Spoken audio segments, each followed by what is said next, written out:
Yo, what's up, chefs? It's Vinny, and welcome to my deep endgame arc Stormweaver guide. As always, you can find a full mobalytics and max roll planner, as well as a Google Doc with all the trade links, priority stats, just a bunch of valuable information related to gearing up your character, and then finally a POE planner as well. You can find all of that down in the description. Moving on though, I did just want to start off with some of the strengths and weaknesses of the build. At this point, granted, there are still a couple of upgrades we want to get that are pretty expensive, but at this point, the build is effectively capable of clearing all the content in the game. I've yet to try Uber Arbiter, so that's just something to keep in mind. I can't make any, statements there, but everything else fully capable. 40% Delirious, T16, Breach, Abyssal Overrun maps, check. Everything's good to go. With that being said, you're gonna have massive single target damage. You're effectively capable of one-shotting T4 Pinnacles, as I showed in the intro. You're going to have great AoE damage for mapping, especially when it comes to Abyssal and Breach areas where there's a lot of monster density. The chain effect from Arc works really, really well in combination with Mana Tempest. You're good against Delirious mobs because you're not relying on freezing or anything of that, or anything like that. And then in addition to that, you also have high energy shield. You're decently tanky, but you're definitely not immortal, so that's something to keep in mind. As for the weaknesses, the primary weaknesses are going to be that there's no mobility spells in my setup. Not to say that you couldn't add some in. You could go Lightning Ball or Ball Lightning with Lightning Warp. I've seen some people do that. I've yet to try it. I'm not super interested in trying it, but that is something available to you. The build is a bit expensive, all things considered. It's relatively cheap to get going, to get to T15 maps and start making some currency.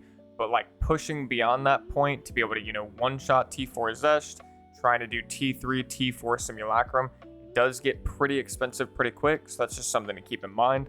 And then finally, you're pretty susceptible to Ignited Ground, dot effects, and like just damage over time effects in general. Or I shouldn't say damage over time because it's dot effects, but there's a lot of like degen damage stuff going on in this patch. If you guys have gotten to like the super deep endgame abyssal maps, you'll notice there's just like a million things happening on your screen at once. It's actually kind of rough for this build because it makes it pretty hard for you to actually start recharging your energy shield. But that's something that you can definitely work around.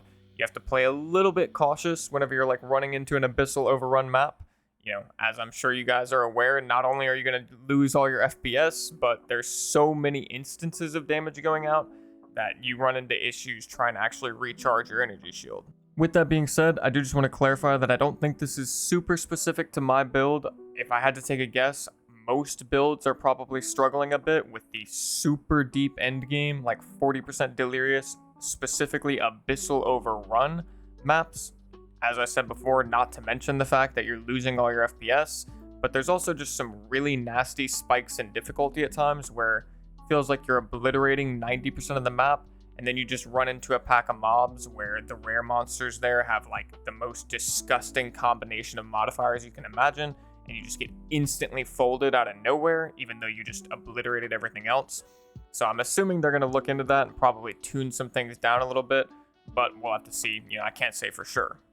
Moving on from that, we're going to go and hop into the skill gems though, starting off with Elemental Storm. All of the support gems here are just intended to increase the duration, lower the cooldown, and increase the damage and area of effect. Nothing super complicated there. Truth be told, this skill does not actually do a lot of damage, but as far as I'm concerned, there's not a lot of like really good options when it comes to your 7th and 8th Ascendancy points. If I weren't going to take Tempest Caller, I would take Storm's Recollection or Refracted Infusion, but truthfully, neither of those seem necessary in any situation, so it's kind of just like Tempest Caller is the least bad as far as I can tell. But it's not useless. It does do decent damage for clear. It's just like you're not going to notice much of a difference when it comes to your boss damage. Moving on to Arc, we've got Considered Casting, Rising Tempest, Deliberation, Pinpoint Critical, and Lightning Mastery. Something to keep note of here is that we got rid of Rapid Casting altogether. Rapid Casting 3 might actually be bugged as well. It's not showing any differences on the tooltip in-game when you try and make use of it. So it's hard to say for sure if it's actually having an effect, whether or not that's just a tooltip bug or an actual bug with the functionality. But with that being said, we just fully went out of Rapid Casting altogether because started to focus more on actually just trying to one-shot like a huge pack of monsters with one use of arc, which is what we can now do. And in order to do that, it's really helpful to have all of this extra damage coming from the support gems. Another quick thing to keep in mind, I pointed this out in the previous guide, but Rising Tempest here is super valuable for clearing. You're not going to be able to make too much use of Rising Tempest when it comes to bossing, but specifically for clearing, which is why we have it on arc. It's really nice because Snap will actually proc all 3 aspects of it, so you'll get 36% more elemental damage since Snap is fire, cold, and lightning all in one spell. In addition to that, we've got Pinpoint Critical as well, which is now new also. This is going to allow us to get a lot more crit chance on the spell without actually having to invest too much currency into crit chance on our gear. As you can see here, our arc is sitting at about a 60% crit chance, which is pretty high. Definitely get that a bit higher, but at the same time we don't need it to be too much higher as far as I'm concerned. Coming back though to Orb of Storms, we've got Overabundance still considered casting. We've also got Pinpoint Critical here as well now, and then Deliberation and Lightning Mastery. Something really important to keep note of here, and I talk about it or I mention it down here in the notes section, is for bossing, you're going to want to swap Lightning Mastery with Elemental Focus. I keep that gem here in my inventory just for that. And the reasoning is because, as you can see on Arc, you get 50% more magnitude of shock inflicted with Arc. And then, of course, your Lightning Conduit is doing more damage based on the percentage of shock effect on the enemy. So what this really means is kind of convoluted, but if your Orb of Storms is shocking the enemy, you're going to get much lower shocks that are applied. And so then your Lightning Conduit is going to do less damage. So when you're fighting a boss in specific, you want to make sure that you get 2 shocks applied by arc specifically, and then you will use Lightning Conduit for that massive one-shot that you saw in the intro. But for regular clearing, mapping, things of that nature, I like to keep Lightning Mastery on because you actually end up killing a lot of regular mobs with just Orb of Storms, like you're just running around pressing Orb of Storms over and over again. And if you have Elemental Focus on, you're not shocking them, which means you can't snap them or snap the bodies to get your infusions. So if you keep Lightning Mastery here, you'll actually be shocking. Then you can snap the bodies, get your lightning infusions back. So that way you have infusions ready to go for arc when you run into like a rare pack or a magic pack or whatever. Then you can, slam them with the big juiced up arc. After Orb of Storms, we've got Lightning Conduit. Everything here is just meant strictly for damage, and something to keep in mind is we have an Inevitable Critical and Pinpoint Critical going at the same time. This is something you'll want to kind of look at yourself, but in my experience, it works really well to have both of these for me because it gets me up to that effectively 100% crit chance, so that when I do use my Lightning Conduit, it's almost guaranteed to crit. And then during that 8-second cooldown, the Inevitable Critical can stack back up. I'll be back up to that 100% crit chance for the next time I need to use it. But as you saw in the intro, like I've shown, or like I've said already, you don't really get 2 casts of Lightning Conduit to begin with, so this works out pretty perfect for me. Next up, we have Mana Tempest. Nothing super important here. Feel free to look over these. Snap, same as before, same as the previous guides. We've got Harmonic Remnants, of course, cooldown recovery. We're now also using Elemental Focus because I just want to make sure that this isn't applying shock to bosses or enemies because I don't want that lower level of shock getting applied. Frost Bomb, we've got the same thing here, Elemental Focus. Everything else is the same as before, Potent Exposure, etc., etc. Elemental Weakness, the only thing we've added here since the previous guide is Ritualistic Curse, which is just giving us even more area of effect. At this point, our Elemental Weakness has a massive area of effect, as you can see, and we can actually have 2 of them down at once if we ever felt like we needed to, which the only time I've felt like I've needed to so far is for Simulacrum. Doing the Simulacrum waves, you slap down 2 of these and the entire arena is covered with Elemental Weakness, which is quite nice. And last but not least, we have Archmage and Sigil of Power. Nothing super special for Sigil of Power. Feel free to look over these, but they're very self-explanatory. And then Archmage, we have Lightning Mastery. Something to keep in mind, though, for Archmage is that there is a Lineage gem, which, so this one specific, Uhtred's Omen, +3 to level of supported skills if exactly 1 other support is modifying them. This could be helpful here, of course. With that being said, though, it's not cheap. It's 300 Exalted. And I just want to point out that it's not super valuable because when you level up your Archmage, you're not getting any more damage. All you're doing is reducing the additional cost of maximum mana per spellcast, which we don't actually really have much of a mana issue at this point with our current setup. So I wouldn't throw the bank at getting that lineage support anytime soon. That'd be like one of the very last things I consider doing. Just something to keep in mind. And lastly, before we hop into the passive tree, I did just want to quickly point out that getting your quality up on Arc, Orb of Storms, and Lightning Conduit are all very important, and the level of your skill gem is also very important as well. If you're still sitting on a level 18 or 19 Arc, definitely go ahead and make the upgrade to level 20 as soon as you can. Just to kind of illustrate it, if I take Lightning Mastery out, you can see I lose 7,000 DPS, which of course, when you take into account shock and all these different other things, it's way more than just 7,000. So the level of your skill gems, especially for spell builds, is extremely important. Moving on to the passive tree, and not a ton has changed here, with the exception, of course, that we're now going crit, so we are picking up a lot of crit chance nodes throughout the tree, and that's obviously in combination with the Malagaro's gloves, which are giving us a lot of extra crit damage bonus. So of course, getting the crit chance on the tree is going to be very helpful. But like I said, not a ton has changed. Of course, we're still getting energy shield in a lot of different places. We've kind of dropped off some cast speed. We've also gotten rid of this entire cluster here because ultimately it just wasn't giving us enough bang for our buck. And as I mentioned in the previous guide, there's so many different areas that you can look towards that it is a little hard to determine which one is the best, but this is the one I've settled on for now. And it has a much higher focus on, as I said in the skill gem section, being able to one-shot a massive amount of mobs with just one cast of Arc, as opposed to having to use Arc multiple times or use multiple spells. At this point now, we can run around a map and effectively just Orb of Storms, Mana Tempest, Arc, and like 150 monsters die at once. In specific, when it comes to crit chance, there's only a few select places that we really have access to it, so I thought I'd go over those really quick. One is going to be Storm Charged up in the top left. Then we also have this triple cluster right here, which is giving us crit chance and cast speed. Up here, we've got more crit chance and reduced crit chance against us. We've got a ton of extra crit chance coming from the Careful Assassin notable and its cluster right here. And then finally, we have this big crit chance wheel down here near the start. And outside of that, very little else has changed. We are getting some really massive stun threshold nodes up here at the top right. This makes it to where we basically never get stunned while mapping, assuming you have a decent enough energy shield pool, which currently, I don't think you can see it because of my camera, but I'll bring it up right here. We have 7,300 energy shield. I've kind of messed around with this number a little bit, trying to allocate more points to energy shield on the tree, which you can do right here at the beginning. Right here, you can fill out this whole line, and then even right here.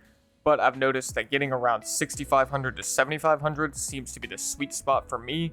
Of course, getting more via your gear and things of that nature, investing more currency, it will never hurt.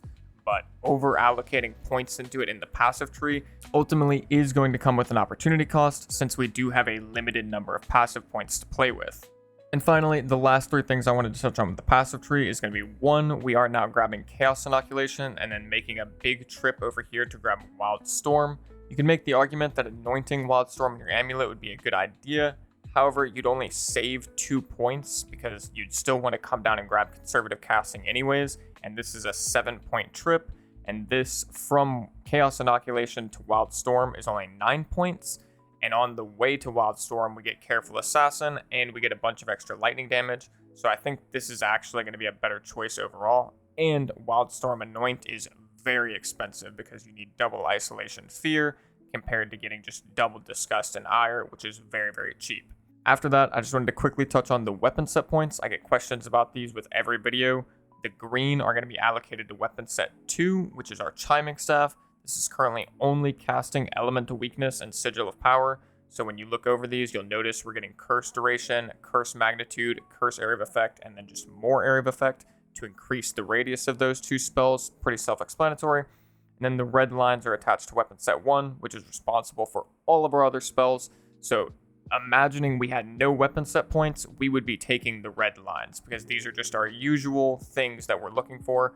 Crit chance, magnitude of shock, faster start of energy shield recharge, cast speed, elemental damage, like the usual stuff that we really like for this build. And then finally, I just wanted to cover the Ascendancy priority because I do get questions about like what order would you go for the Ascendancy nodes. in my opinion, I would go Constant Gale first, Strike twice second, Force of Will third, and then your fourth choice, as I said in the skill gem section, could really be like a multitude of things. There just isn't a super good option here, so I've gone Tempest Scholar because one, it looks cool, and it just helps us a little bit with our clear, like if there's straggler mobs laying, or like a couple straggler mobs hanging around, the Elemental Storm will usually come and take care of those. But if you wanted, you could go Storm's Recollection or Refracted Infusion. I just don't really think you get much value from those. That's why I've decided to go Tempest Caller, because at the end of the day, a little bit of extra damage is better than no damage. Up next is going to be the gearing section, and the first thing I want to talk about is that, obviously it goes without saying you can always upgrade your character, but there are a couple of key, important, future expensive upgrades that I've yet to get my hands on, so I just wanted to have a little section down here that goes over those, and I do include a lot of information for those in the trade links document as well. But starting things off with getting a +5 lightning spell levels dueling wand, specifically a dueling wand, and this is because they come with the Spellslinger meta skill. Doesn't have a spirit reservation, but this works very similarly to Elemental Invocation.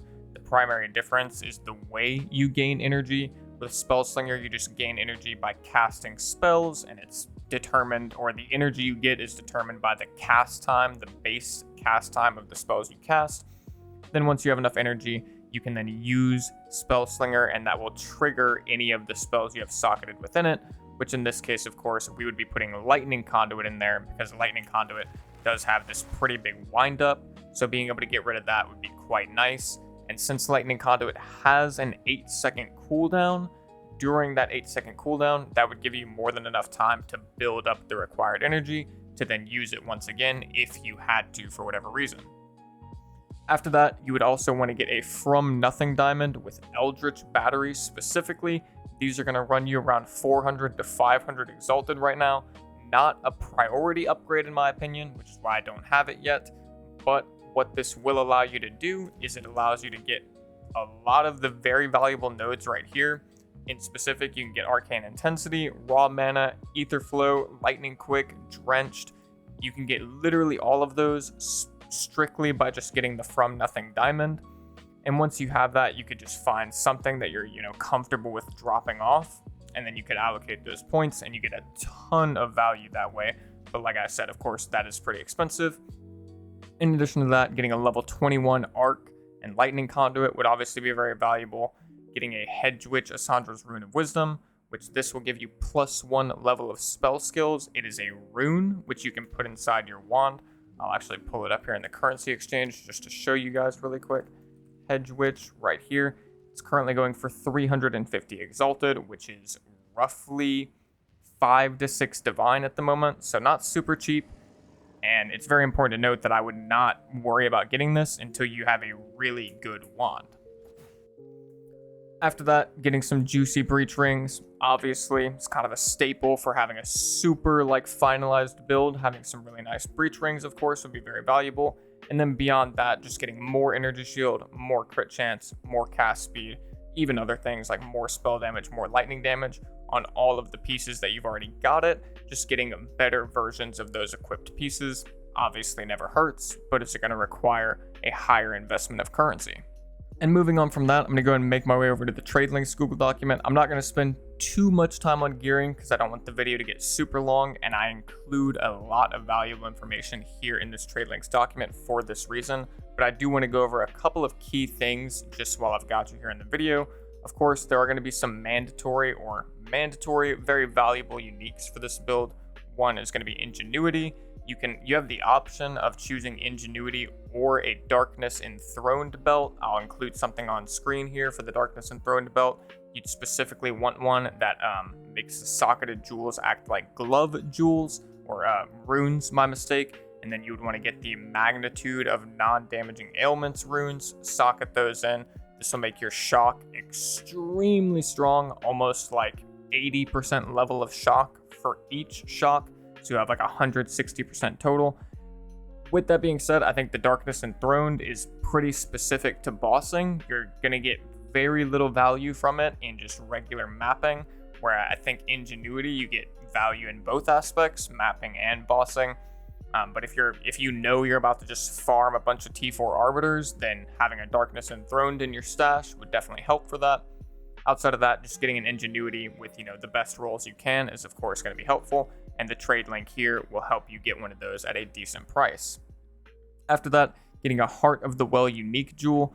I'm not sure if this was added in 0.3 or if it was added in 0.2 after I decided to take a break in 0.2, but this is kind of like a jack of all trades jewel. It seems like there's a ton of different stats you can get on it, and very likely going to be valuable for most builds. With that being said, I've included a trade link here that's going to help you find some good stats, and I'm actually going to add some more information here for some of the best stats I can think of that I've been able to find. The one that I've got here is increased skill speed, chance to inflict ailments, so of course it's like basically 1-to-1 with increased chance to shock, increased mana cost efficiency, super nice there, and some additional stun threshold never hurts, but it goes without saying, trying to get one with 4 really good stats is obviously going to be extremely expensive, so you kind of have to, pick and choose a little bit how much currency you want to spend versus how good you want the stats to be. Then, of course, like I said before, that From Nothing diamond, I still don't have one, but I did include the trade link here for you. And then after that, we have the Malagaros gloves. We do have those already, obviously. These are going to give you a lot of extra crit damage bonus. You don't have to invest any points in your passive tree for that. And then they also give you some crit chance, which helps. Everything else, pretty much useless. Nothing super, nothing super important. Make sure you slap a rune in these with the increased magnitude of non-damaging ailments. It's going to up your shock effectiveness, and nothing super complicated there, but they are very valuable. When you want to transition from non-crit to crit, I would say you should base that in some regard around being able to afford these gloves. I would not transition to crit prior to getting these gloves because we don't have access to a lot of places. Well, one, we're short on passive points, just because there's so many good options. But even beyond that, there's not a lot of options on our side of the passive tree for getting crit damage bonus. You can get a lot of crit chance, but crit damage bonus is a little bit scarce, so that's why the gloves are so valuable for that regard. Outside of that, I do also have a priority stats section here, which is going to cover almost all of your gear pieces, and then following that, I have a jewel priority stats down at the bottom. Something to keep in mind, kind of goes without saying, but these are not all of the good stats you're looking for. These are just the ones that I would put first. And one other thing to keep in mind, in contrast to my previous guide, I was putting what I would say is a little bit too heavy of an emphasis on cast speed for this build, because I was kind of really invested in the whole spell slinger idea, not the meta skill, but just the concept of being a spell slinger, throwing out tons of spells back to back. However, as you get deeper into the end game, and there's so many monsters moving around, I've started to put a heavier emphasis on just doing more damage. So a good example of that is the rings. Like now I'm putting lightning damage above cast speed. Same thing for your focus and wand. I'm putting just a lower emphasis on cast speed overall and putting a higher emphasis on damage where we do have access to it. And then, of course, I've got trade links for every single item slot that you can find down here, excluding the ones that you're filling up with uniques, obviously. I've got trade links for your jewel, your unique jewel, and even your charms. At this point, I've decided to include this as well. All you have to do for this link is you go and open it up.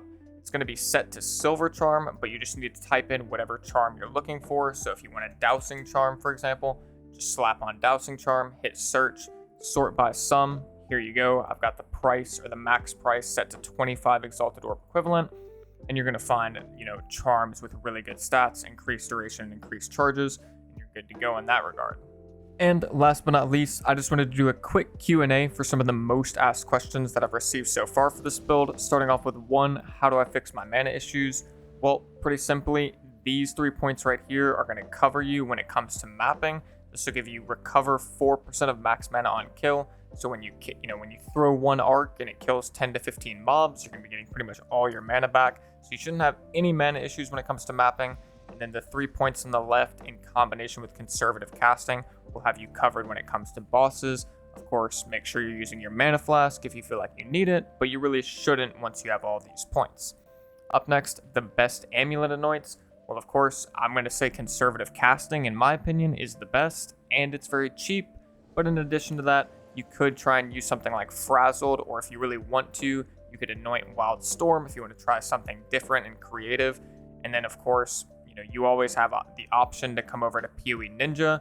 Make sure you select Stormweaver, select Arc, and if you want to get really exclusive, you could choose Malagar's Virtuosity for only people that are doing a crit build. Then you scroll down and you can see some of the most popular anointed passives, but as you can see, conservative casting is obviously way up there. Definitely what I would recommend as well. Following that, we have why do you not put lightning exposure on your Orb of Storms? I've gotten this asked a lot, and I even hinted in my previous guide that we might end up doing this, but after giving it some more thought, I just don't actually think that that's the correct choice. And I already explained it earlier a little bit, but it's because of the fact that our arc has such a higher magnitude of shock inflicted. And so the way lightning exposure works, I'm not going to get a support gem out to show it. I'll try and put it up on screen. But in order to proc lightning exposure, the skill that support gem is socketed into has to shock the enemy. And if your Orb of Storms is shocking, that means you're getting lower effectiveness shocks applied to the enemy, which makes it just very annoying to try and use Lightning Conduit in the most effective way possible, which is why we put Elemental Focus in our Orb of Storms for bosses, because we don't want it to shock. So you can't really proc lightning exposure with Orb of Storms if you have Elemental Focus socketed in, which is why I still use Frost Bomb. Not to mention, when you combine Frost Bomb with things like Spell Echo and Potent Exposure, you actually get more exposure than what just lightning exposure the support gem would actually give you. So you're getting more damage this way as well, and all it requires is that you cast one additional spell, which really isn't that big of a deal if you ask me. And then finally, I get asked a lot, what are the best stats that you think you can get on a wand? I'll include a list up on screen for this as well, but for the prefixes, you're going to be looking for max mana, spell damage, or lightning damage, and then gain extra damage as lightning damage. Those would be the three best prefixes in my opinion. And then for the suffixes, of course, you're looking for +5 level of lightning skills. And then in addition to that, there's actually a couple of options here for the for the suffixes, but some of the best ones would be cast speed, mana regeneration, crit chance, crit damage bonus, and even chance to shock. If you're not shocking enough as it is, then chance to shock would probably be one of, if not the best one to get as a suffix. But if you've got everything else working as intended, you really shouldn't need chance to shock on your wand. That's kind of like a fail-safe or like a last resort, if you will. And with that being said, that is going to wrap up the guide. I hope you guys enjoyed it, found it very informative. If you do have any questions, as always, feel free to ask them down in the comments. I do my absolute best to get back to every question that's related to what was presented in the video or the guide, and I'll try and get an answer to you as soon as possible. Other than that, I hope you guys are enjoying the build, and I'll catch you in the next one. Later, chefs.